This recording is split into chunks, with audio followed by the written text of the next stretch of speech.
Hi guys, welcome back to the Escapism Podcast. I'm your host Jaden. I'm your host Anaya. In today's episode, we are talking about why do people rewatch the same shows over and over and over and over and over and over again. Coming from somebody that can personally quote and like, you know when everybody's doing those trends and it's like, oh, I'm gonna watch a movie and it's like, but there's no screen, and they're like, don't worry, I have it right. Yeah.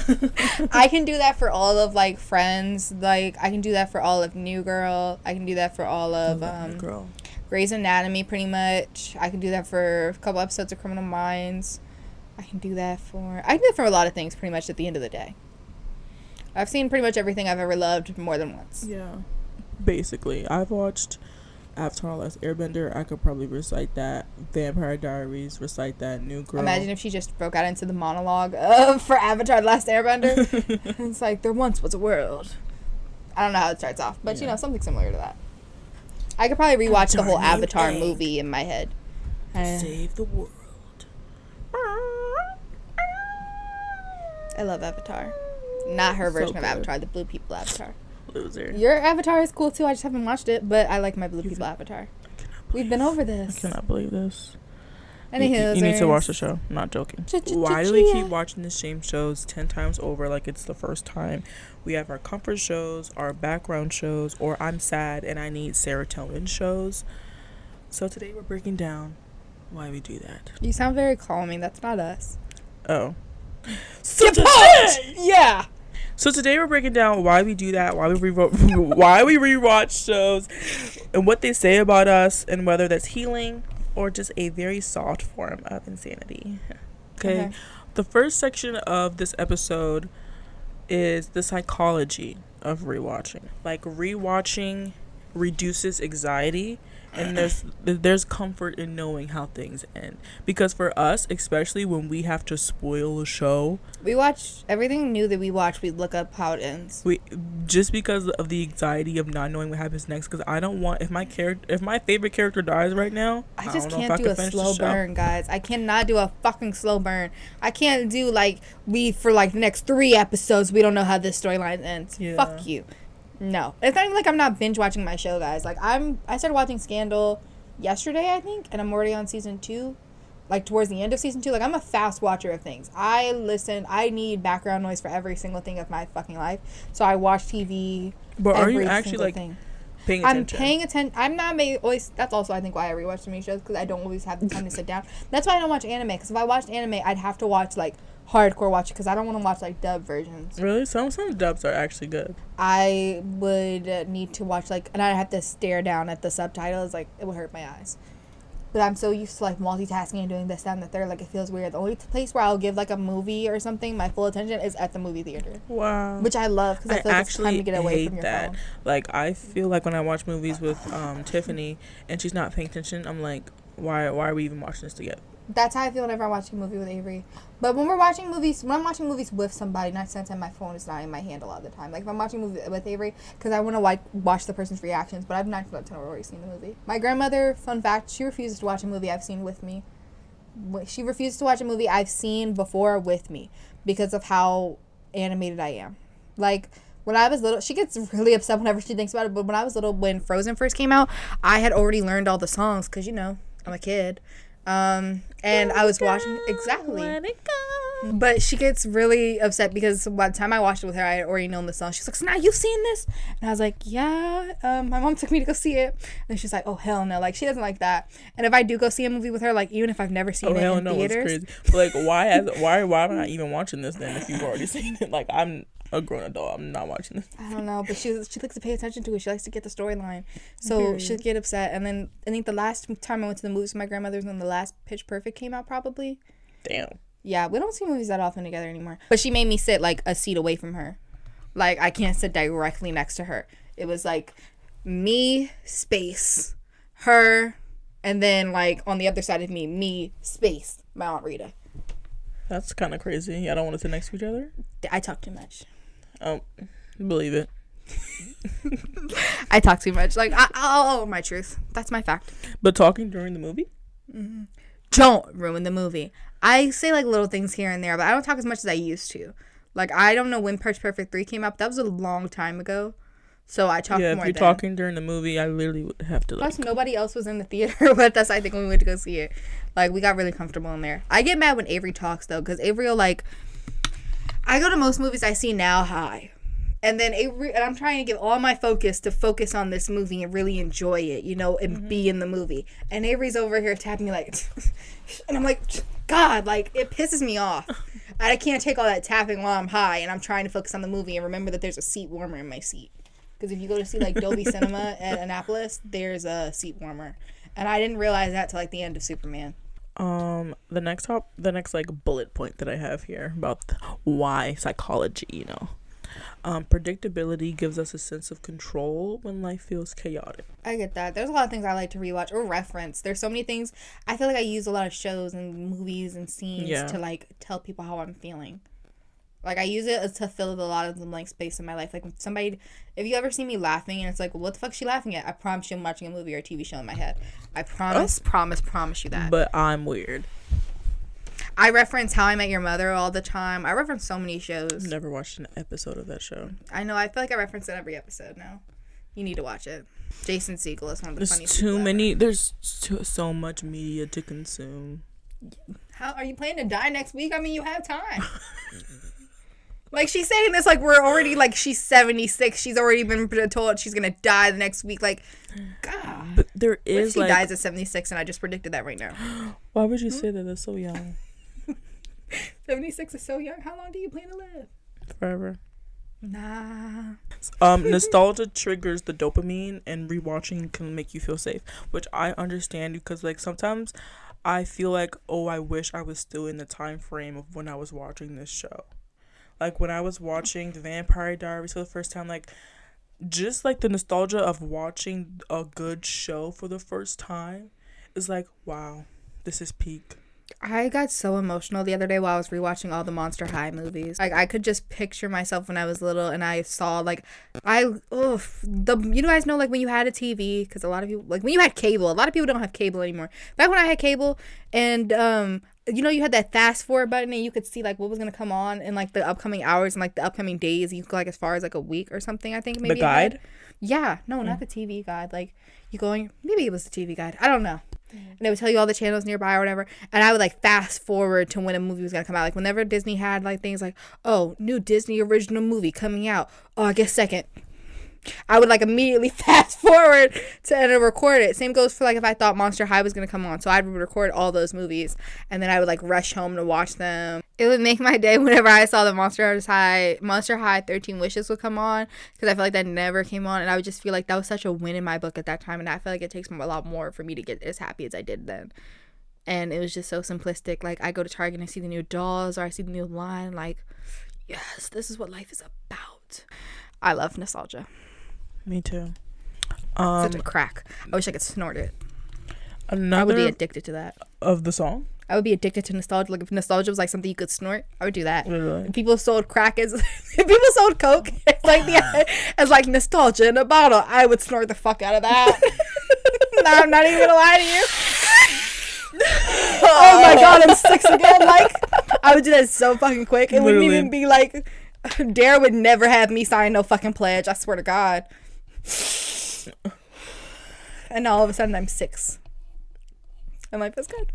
I'm just watching Sharkboy Lava Girl on the TV screen again. Exactly. That was my favorite I'm movie. rushing home to watch Descendants on opening premiere night. Fuck yeah. Ugh, it's one of those commercials. Remember when Disney Channel? Deadass have Descendants on DVD. Real as the fuck. first one. Real as fuck.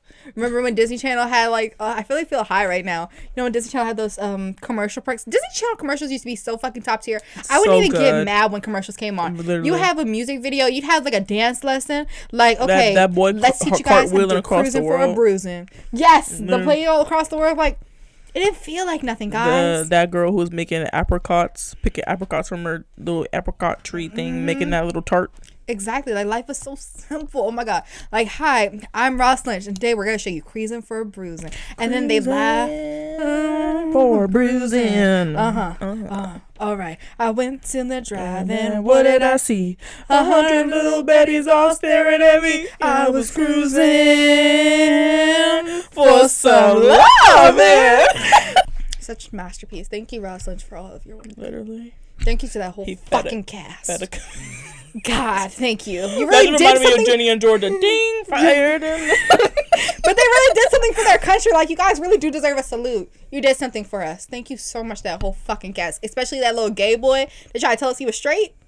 Oh, yeah. Baby, your closet was clear as fucking glass. Tanner? That's his name? Tanner was never gonna classify straight in my book. I always knew there was something a little sweet about you, baby. But you gave that perfect amount to the movie, though. So thank you. A little tang. Also, thank you to the woman who played Stuart on Jessie. Thank you to all the gay people that, like, you know, stayed in the closet just for a little bit longer so that way they could just slip in a little cut into childhood. Like, thank you so much. I really appreciate you. Parasocial connections. We're back on the actual topic of the episode. Parasocial connections and seeing familiar characters feeling like reconnecting with old friends. I felt like I was in, like, one of those ads where it's like, you may experience heartburn, death, sweating, and I'm just over here. Yeah. They're just playing kickball with their grandkids. Literally. But no, I do that all the time, guys. I thought it was, like, so special and everything because, like, I'll like somebody's project and then I'll watch all of their work and then I'll watch all their press tours and then everybody looks at me like, well, why do you think you have a new friend? Because I do. I'm not per se like that. I'm not like that at all, actually. I feel like if I watch one good movie, I'm like, wow, this movie was 5 stars. If I, like, want to watch another one of their movies, I will. That's how I was, honestly, with Jacob Elordi. That summer Saltburn came out. Because then I watched Priscilla. I more so, my thought process isn't even like, I want to... I think it's a mix of things. It's more so, it started off as like, well, when I do meet these people, because I genuinely believe I will meet these people, like, if I love you enough, it's gonna happen. There's no way that any mystical being out there, anybody is gonna hold me back from me. Magical, oh, baby. But there's no way that somebody's gonna keep me from us getting to have that nice moment, because I'm going in with, like, all honest and clear intentions of just bringing you joy, and for that being a joyous moment of me. So I know I sound crazy, but it's like, whatever. But in my mind, it's just like, well, when I do meet Zendaya, or if I did meet Chris, when I do meet Chris Evans, I don't want to just be like, oh my god, I love Captain America, and then silence. I want to be like, oh my god, I loved Saving Jacob or whatever. I love Fantastic Four. Yeah. I love what you call it? What's your number? It gets old just hearing about Captain America all the time. They want to know that they actually have a true fan. Exactly, who has especially when they go out and they do their passion projects. It's like when I meet Tom Holland, I can't wait to give him his fucking props for when he did Cherry. Comfort versus escape. Do we rewatch for comfort or to avoid the unknown and start something new? I don't ever think about it that big like that. I think, like, there's some days where it's like, I just want to go home and cry and watch Little Women, and I just want to go home and cry and watch Turning Red. I just want to go home and cry. Why are you crying so much? I don't know. I just like crying. I just really like crying. Like, it's really nice. Wow. I like when you get overwhelmed with emotion. I just like overwhelming emotion in any way, shape, or form. Wow. Except anger, because I can't punch or kill people, so I don't care for that. There's nowhere for it to go. Wow. Especially because 9 out of 10 it's at my brother. Start beating up. Beat your pillows up. That's not the same fucking thing. I want to have blood kiss my fucking fist. I really want that. Kiss my fist like this is some type of Wattpad 2016 fan fiction right now. It's kind of I really do want it though, especially like when I it'd be like things on top of things when I get really mad like that, because it'll be like, I'm having a bad day and I'll go home. There was one time after I got off of work and I was already emotional because this was like the beginning of senior year, and I thought that the birthday, it was like a little bit after my 17th birthday, and I was still supposed to go to a 4-year school, so I definitely thought that this birthday is gonna be like my last birthday at home for a minute. Because whenever I go away to school, like, it's always going to be, like, I'm starting school right around my birthday, so I don't have the time to come back home. So I get your birthday before you leave. Yeah, but that's not the same thing. Like, on my actual day, I'll be alone. I was just thinking, like, I'm going to have no friends my first year. Or whatever. That's me this year on Friday when I have nothing to do on my birthday. I get home from my shift at Outback. I just got this job, too. And I come home, I'm on the phone with my friend Alyssa, and I go in the fridge, and I'm like, I'm about to eat my last slice of birthday cake, like, you know, after I've had a long day. I think I went to school, then I went to work. And then I find out that there's no fucking icing on my cake because my brother ate the icing off. And if you've ever think you've seen What? me mad, there's no fucking icing on my cake. Jaden, like, there's You just sat there and licked it off. He ate all of my icing. Melvin's never been a big cake person. He's always been like donuts or something. And so he ate all the icing off my cake. He's done it before with donuts. Like, he'll eat the icing off of donuts. When he was little, there was a time where he somehow got on top of the microwave, and he was like 2, and he ate like 7 donuts. How old was he when he licked this icing off? 12. That's crazy. 12 is too fucking You're big for you to be conscious. touching my shit. Melvin's 12 at that point because I turned 17. And I was so mad. Like, Alyssa is the only person that can vouch for how mad I was at that point. Like, I'm over here like, man, what the fuck are you doing? Like, what the fuck is this? Like, I'm just cursing him out. Like, I'm so mad. I was yelling at like full volume for like a good 20 minutes. Because why would you sit there and lick the icing off my birthday cake? Why would you touch it? You know that this is my last slice. You know that our rule in the house is if it's your fucking birthday, if it's your occasion, you get the last slice. That is the law. If it's your graduation, you get the last slice of cake. If it's your birthday, you get the last slice of cake. If it's blah, blah, blah, blah, blah. I have always let my brother have the last slice of cake for his birthday. I don't give a damn how long it's been, and he doesn't want to touch it. And this cake for my 17th birthday went fucking fast. The second that Melvin's hands got enough grip that he could hold a fork and a knife was my worst day. It was my worst day. Because now this boy's over here touching shit and over here cutting slices. Melvin basically ate a whole cake by himself the last time that I made a cake in the house. Melvin quite literally ate a whole cake. I got high. I baked it. I took it out the oven. I was waiting for it to cool down. I fell asleep before I frosted it. I wake up. Melvin frosted it. Melvin made this whole fucking mess. He didn't even put no frosting in the middle of the layer of the fucking cake. It's literally falling apart. Like, there's no frosting in that middle layer. And he ate the whole thing. I got like one tiny slice. And I think my mom might got one tiny slice. But otherwise, he ate the rest of the cake. Wow. And no sympathy, no whatever. He's like, oh, I'll just bake another one, bitch. I don't want a fucking another one. I wanted a slice of this one. It's crazy for you to bake 2 cakes in under a week. And nobody got any pieces of the first one. Like, that's insane. And he'll do the same thing with cookie dough and stuff. Like, he'll just be over here. Like, now that he can touch the oven. So happy I'm getting the fuck out that house, guys. No. And then, you know what I also want to say to all the moms out there, although I doubt that we're getting a whole bunch of moms watching us, but when you become a parent, please remember that, like, yelling at the kid and just asking why they did this and then not reimbursing the other sibling for that, it's not helpful. It's not. Because I hate when I tell my mom, like, Mom, he touched my stuff. And I'm over here standing behind her like, yeah, get him. And then she's over here like, no, Melvin, why would you do that? Like, she just be sounding so exhausted. Like, and I know she's exhausted, but damn it, get my repercussions. I'm so mad at that. Then she'll be like, Melvin, why would you do that? Now, do you want her doing da-da-da-da? And I never do it because then she gonna get mad at me. I'm never gonna redo it again. This is why you have to teach your kids from a young age the word consideration. Oh my God, like, it would make me so mad. And then she's like, and especially when it's something like I'm not getting this often, like a birthday cake. I love the person that makes my birthday cake. My mom takes birthdays seriously. We don't get no sad ass Wegmans cake or blah blah blah blah blah. No, we get a nice little decorated cake from Cake Corner, which is a very nice place in Laurel, and I love their cakes. I know how much of a fat ass I sound, but we have a cake lady. We have a cake lady for special occasions. So we don't ever get this stuff on the regular. So it's not, and these people don't sell like just a sliced cake. Yeah, they sell a sliced cake at Cake Corner, but Cake Corner is all the way in Laurel, so we don't go there often. I'm just still thinking about how he sat there and licked off the icing. Jay, there's so much shit I could tell you. He left the cake. He left the cake. He scooped off all the icing or whatever. He ate that and then left my cake in the fridge. Or left it on the table. At 12 is diabolical. And I hate whenever I have something like a cake or whatever, because you know like how there'll be icing like on like the plate or whatever that the cake is on. I can clearly see that he took his finger and licked around the rim. Or we'll go to cake. like he'll take his finger and like pisses me off. Or give him a container of icing at this point. Quite literally. Or we'll get Cake Corner cupcakes and they come and it'll be like a dollop of frosting on your cake, and I can clearly see that he went around the edge of my cupcake with his finger, because clearly it's not this roundness of a cake.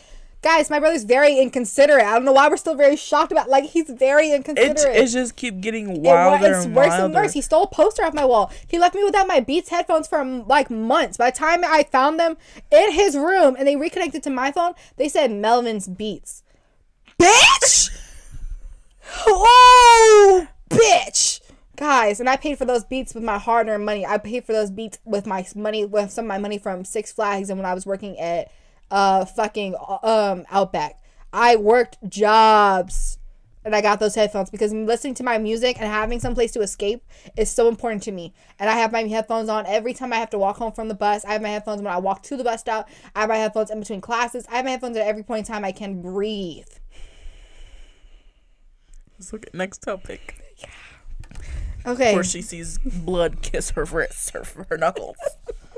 But you see how mad it makes me, guys? Like, I really do want his blood to kiss my knuckles at some point. I just want to beat him down. Like, if Melvin ever does wrong by any girl, don't try and have me hold her back, because I'm literally loose. I just want him to get beat up. You would jump him. I just want him to get beat up like one good time. I don't want there to be like any permanent. Exactly. I just want him to get bitch slapped a couple times. I don't need no permanent damage. He don't need to like lose his hearing or nothing. I just need it to hurt so bad that it hurts his ego. I need him to walk around with a black eye or something. Slap some consideration into him or something. I need him to be bitch slapped. I need him to have like a black eye or something. I need like just a little like oomph. I just need to know that somebody got him good. Your mom clearly didn't beat his ass enough. He doesn't get beat. My parents are not like, my mom is not a beating parent. The parents always get woke when that second child comes I wasn't out. a bad kid. I can't remember getting any whoopings, so I can't talk like that. But my brother, he definitely deserved him. And he got like beat like maybe one good time. Like, and then my mom, because he doesn't care. He doesn't care. That's that second child that never gives a fuck. He doesn't care. My mom will beat him and he doesn't like cry or nothing. Like, there's no reaction coming out of him. Like, he's a soldier. Like, I can take this. Like, that's all you got, bitch. Like, that's all he is. Why isn't it affecting you? Exactly. You're not. So then but then again, like, beating isn't like the beating's answer. not a great thing. It's not a great thing, you know. But sometimes as a sibling, you do want to see like. Yeah, sometimes like you get your ass beat. Like, exactly. But you don't always get that repercussions. And I don't plan to beat my kids. But boy, if there was any kid I thought in the world that could be good from a good whooping, it's my brother. And I don't mean like a spanking, like, no, I mean a whooping. Go grab a switch, bitch. A switch is crazy. That's what I would have wanted. Guys, but that's also my mom. Back to the cutesy girly topic of this podcast. Okay, do we rewatching has emotional regulation? I'm so sad. I'm sad, so I watch The Office or Gossip Girl. I do that sometimes. I'm not watching The Office or Gossip Girl. Sometimes sad. I watch New Girl. When I'm sad, I watch New Girl. I probably watch Brooklyn Nine-Nine. I don't need ads when I'm sad. I watch something that's on Netflix. I'm more of a movie person when I'm sad. I'm a comedy person. Comedy is always going to lift my spirits. I don't need, like, no drama or anything. I'm always going to I'll put back on, like, Fortune Feimeister's comedy special. Huh? I put on comedy specials that are, like, on Netflix. Fortune, I think that's how you say your name, Feimeister or My mom loves a comedy special. Oh, Rewatch, yeah. New Girl, I rewatch. But also something that brings me comfort is like either rewatching or just putting on something in the background, like a cartoon animated show. Like right now my show is Bob's Burgers. Yes. I do put on Bob's Burgers when I'm upset. Or Family Guy or American Dad. Bob's Burgers, The Great North are my adult comedy shows that I love. Disenchantment was also really up there for me for a while. I also like something that I can memorize, like Malcolm and Marie. I'm having a hard day. I put that on Netflix, and I just memorized the fucking script, and I'll replay the same scenes over and over again. When would you start judging someone for how many times they've rewatched the show? My mom has seen the show forever. That came out just a couple months ago, probably like 8 or 9 times fully. She just continued. That's the number you're judging? What about if someone watched like a show like 20 times? I think it depends on like how long it's been out and how long, like when you first started watching it and how long you've watched it since. Like, if you've watched it, like, if you've seen something, like, 20 times and it came out, like, in the last year or whatever, that's insane. But my mom watching, like, something, like, 8 or 9 times and it just came out, crazy. And she'll start off, like, from random episodes and she'll just, like, start, like, and there's only 8 episodes of this fucking show. And then she'll tell me, like, she's like, oh, I'm crying, like, they broke up, and, you know, like, and then they broke up at the end, and, like, I'm so, but it's so beautiful because that's what young love is, but I want them back together. Mom, you're 40. No, don't do her like that. Like, she knows how it's gonna end. She knows that that's what young love is. Like, you've experienced it yourself. But I just need you to calm down. And you know they're bringing us to season 2. She's just like you, though. She is, but I also know, like, let her experience this. And I know that and they're bringing out season 2, so all she needs to do is hold off till then. Like, damn. Like, I'm just tired of being told, like, oh, I'm crying again from this. And whenever I cry at something, she just looks at me like, oh, my little sped child. Wow. That's literally what she does. She's like, oh, she's so special. She would get She would canceled. absolutely get canceled. My mom says some crazy things for a 40-year-old So woman. is my mom. If our moms ever had a podcast, they would be canceled. It would be over in, like, depending on what the topic is, it would be over in, like, 2 episodes. Also, the fan culture of rewatching a show. Like, I don't like other fans for any of my shows. Other fans piss me off. Kinda. Really? I like it to a certain extent, but don't think that you're bigger than me. You're not bigger than the fucking group. I need to hear everyone's opinions about everything. But also you're rewatching a show like throughout years, like especially it came out like 2000 something, like, and you keep watching it over and over again. Mm-hmm. Your relationship with the show changes. Like your perspective changes. You probably like characters you hated when you first watched the show. Mm-hmm. And like you probably maybe watched it at the wrong time, and now you're rewatching it again at the perfect time, and it like that's how I feel with certain things that's happening in your life. That's how I feel with a couple shows, and it's like, well, there, you know, I'll rewatch things now, and I'll just be like, wow, these are horrible parents. Like Scandal, Fitz and Melly are horrible parents. We don't ever see them damn kids. Also, for me to be able to watch a new show, I have to see edits of it first. I have to see that there's someone attractive on the show for me to crush on someone. Superman. I would not have seen Superman if there was an ugly man playing Superman in this. David Cornsweet, or the plot. You are a precious, precious man, and we needed you. We really needed you at this time. Or the plot of the movie has to be so good. Some things need to be spoiled so that we all like see it played out. Some things absolutely need to be spoiled. Yeah, like, whoa, that sounds good. Let me watch that. Exactly. But some things don't. Because you don't, like, you know what's going to happen, but you don't know how it's about to play out. Exactly. I want to see, like, how people, like, how your emotions play. Like, I want to see how the actors portrayed that scene. That's what I need to see. But it definitely helps if you have an attractive cast. What show do you think you've rewatched the most? I think mine might be either Vampire Diaries. I've probably rewatched that 4 or 5 times. For a really, really long... Oh, I've definitely seen all the shows. I'm going to list more than 4 or 5 times. I've seen Friends. For a really long time, Friends was probably like the most show I've ever rewatched.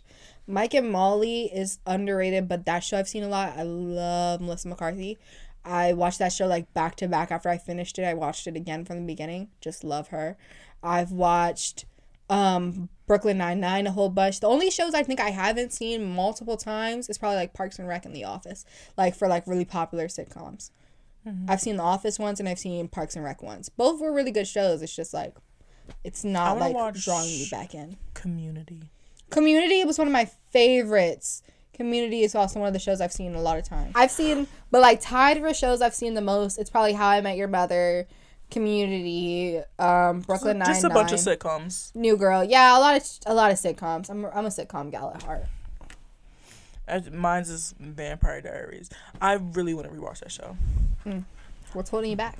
I'm waiting for fall.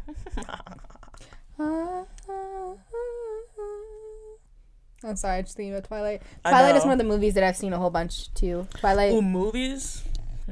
I've seen that whole saga quite a few times. I've rewatched Twilight so much. I rewatched Hunger Games.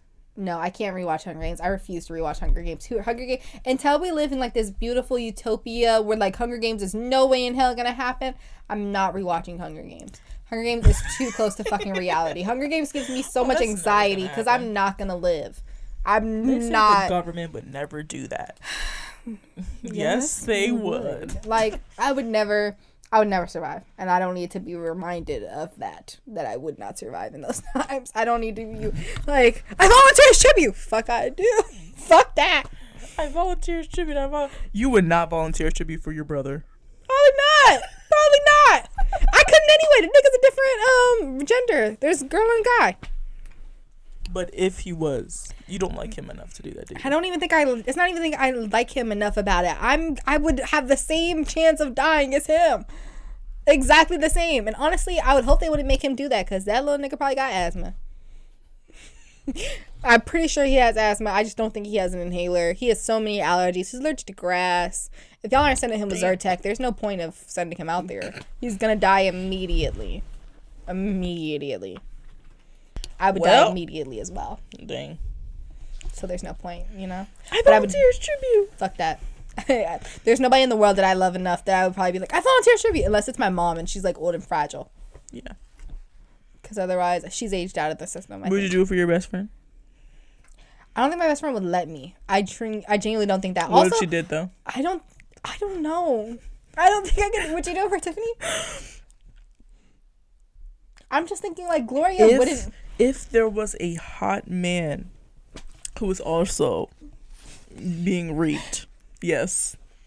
Okay. If Sebastian Stan was being sent in as well, yeah, and he was in my district, and they called Gloria, I'd be like, no, bitch, move on.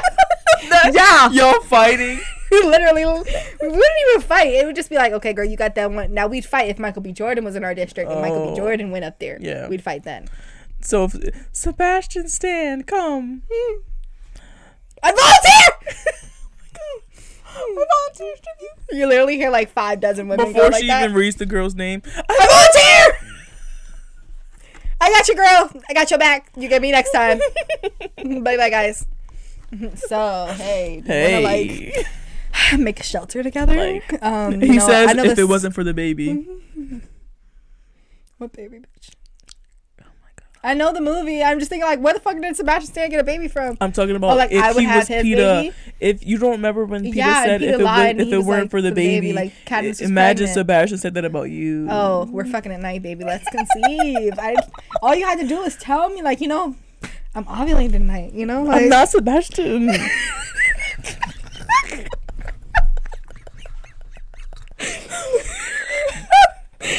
She be doing this role play on me every episode. Sometimes I get really scared. Like, my blood is gonna be the one kissing her knuckles. Because I'm gonna snap out of it and realize you're not Sebastian. Be like, damn it. Her hallucinations wear off. This is crazy. Do we have any more points? No. Okay. Well, we love you guys. Thank you guys for watching this episode of Escapism. Thank you for those who sat in there while we did that little boring talk at the beginning, because I do feel like we like built up. Boring talk. I don't think we were like super boring. I just think we were very calm because we were tired from the last recording, and then you were irritated with the mic. Do you just want us to sit here and yell the whole time? We can't talk in normal voices. Mm-hmm. There's normal voice, and there's like, so today we're talking about, like, yeah, no, that's people are listening to us as they fall asleep.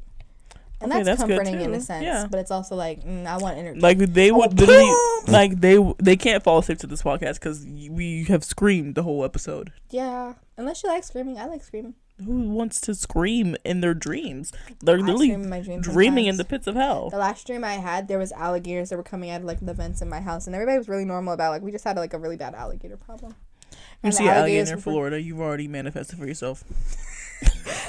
And there's alligators, and the alligators are attracted to our pheromones, so, like, there's no way to avoid them. Like, the second somebody's in a room, they just come creeping out of all the corners. Wait, that happened in your that plot developed in your dream?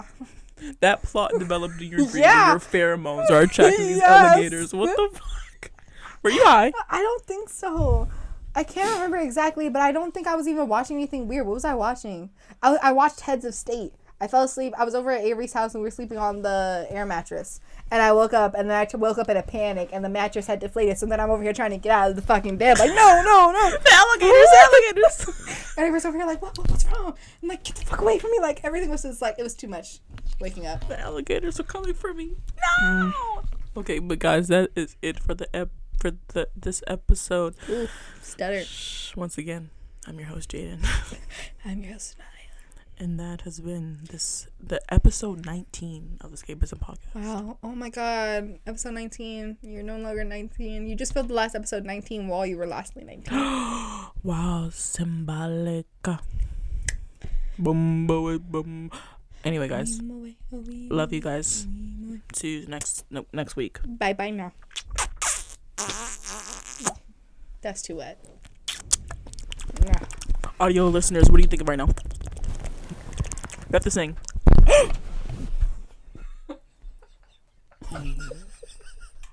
Escape is. Oh, I'll be performing both the parts of me and Sanaya. Okay. Escapism.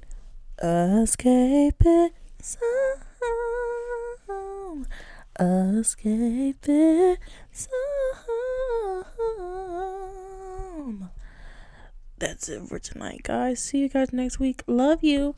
Love you guys. This is Anaya. Love you guys. Bye.